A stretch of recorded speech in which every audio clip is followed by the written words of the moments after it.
I welcome you to the second session of Time and Work. In this session, we will take a look at an alternate approach to solving questions of time and work, and we will also take a look at the concept of division of money. We've already seen that work is equal to rate into time. And in the last session, we've seen that when we take work is equal to 1 unit, and we do so because work is generally not given, the quantum of work is not provided to you, and therefore we assume the work done to be 1 unit in order to solve the question. But we could also assume other values to solve questions. In fact, we can choose any other value to solve the question. For example, in this case, we choose the total work as 60 units. Does it have an impact on the question? Let us see if it has any impact. When the work done is 1 unit, and if A can complete the piece of work in 20 days, then rate of A's work is defined as 1 by 20. Similarly, when the total work done is assumed to be 60 units, and if A completes the work in 20 days once again, then rate of A is equal to 60 by 20, that is equal to 3 units per day.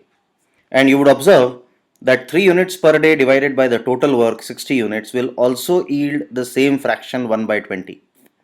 So fundamentally speaking, even if we have termed this to be an alternate approach, this is not a different way of solving the question. It is only applying the concept differently. So let us solve one question by assuming total work to be something other than 1 unit. A and B can complete a piece of work in 10 and 15 days respectively. In how many days can A and B complete the work working together? Here we have the time required by A is equal to 10 days and time required by B is equal to 15 days. Now, what quantity should we assume to be the total work? We will not assume the total work this time to be 1 unit. We will assume it to be something other than 1. We can take the value 100, we can take the value 300, 500, 1000, any value. But for simplicity's sake, if you take the value of total work as LCM of the times required, 10 and 15 in this case, then the rate of work obtained will always be integers, which will make our calculation simpler. Therefore, total work is equal to LCM of 10, 15, that is 60 units, which implies that rate of A will be 60 divided by 10, that is equal to 6 units per day. Similarly, rate of B is equal to 60 divided by 15, that is equal to 4 units per day. Now when A and B work together, A is going to finish 6 units per day, B is going to finish 4 units per day. So their combined rates of work will be 6 plus 4, that is equal to 10 units per day. Which means out of the 60 units, if A and B work together, both of them are able to complete 10 units in one day. So in how many days will they complete all the 60 units? Time required is equal to 60 divided by 10, that is equal to 6 days. Now, how do we divide the money when two people work together? Obviously, when two people work together, they should be paid money on the basis of the quantity of work done by them. So, if A and B work together, how do you distribute the money? Number one, in the ratio of work done by them. So, you could distribute the money in the ratio of work done by them. And number two, in the ratio of the rates of work. We could also distribute the money in the ratio of rates of work of A and B. This is especially so when they work for the same number of hours or same number of days. Then you can simply take the ratio of rates of work in order to know in what ratio should they divide the money. Let us solve a simple example. A, B and C can complete a work in 12, 15 and 20 days respectively. They work together to complete the work and earn rupees 1200 together.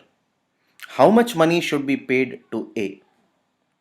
So this is a question where all the three people A, B and C work together. That means they've worked for the same amount of time. So we can directly conclude that they should be paid in the ratio of their rates. So let us calculate rate of A. Rate of A is 1 by 12, rate of B is 1 by 15, and rate of C is 1 by 20.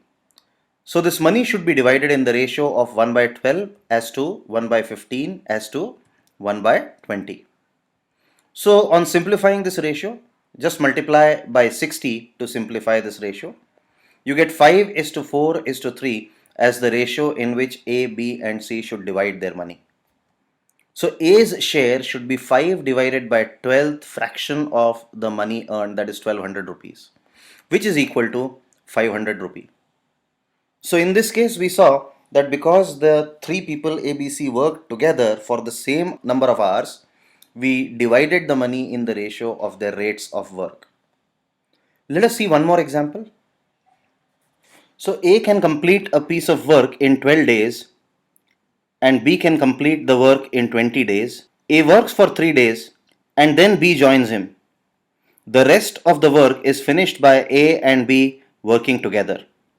In what ratio should the money be divided? Now, in this case, you see that A and B do not work for the same amount of time. A works for 3 days more than B works. And therefore, in this case, we cannot directly take the ratio of their rates of work to divide the money. In fact, in this case, we have to calculate the amount of work done by A and the amount of work done by B in order to find the ratio in which the money needs to be divided. Let us do that. Rate of A is 1 by 12. Rate of B is 1 by 20. Because A and B have not worked for the same time, therefore we cannot divide the money in the ratio of their rates. I have already told you. To calculate the amount of time for which A and B both have worked, let us assume the total work as WA plus WB. WA is the work done by A and WB is the work done by B. Since we are not given the total work, we assume the total work to be 1, which is equal to 1 by 12, that is rate of A multiplied by X plus 3, where X is the number of days worked by A. So what we've done is we've replaced work done by A, WA by RA into TA. RA is the rate of work of A, 1 by 12. TA is equal to X plus 3, that is the time for which A has worked. Similarly, WB, the work done by B, is rate of B's work, that is 1 by 20, multiplied by the time for which B has worked, that is X. On solving this equation, we will get the value of X as 45 by 8, which implies that B has worked for 45 by 8 days. And because A has worked for 3 days more, X plus 3 is equal to 69 by 8 days. So in what ratio should the money be divided? The money should be divided in the ratio of work done by A as to work done by B. Again, work done by A can be written as RA into TA and work done by B can be written as RB into TB.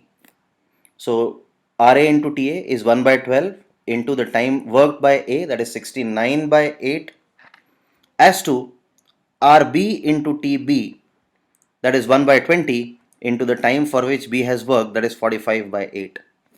On simplifying this, we get 23 as to 9 as the ratio in which we divide the money between A and B. So with this, we come to an end of the second session of Time and Work. If you have any feedback or any query, feel free to write to us at studentservices@pfindia.com. Thank you.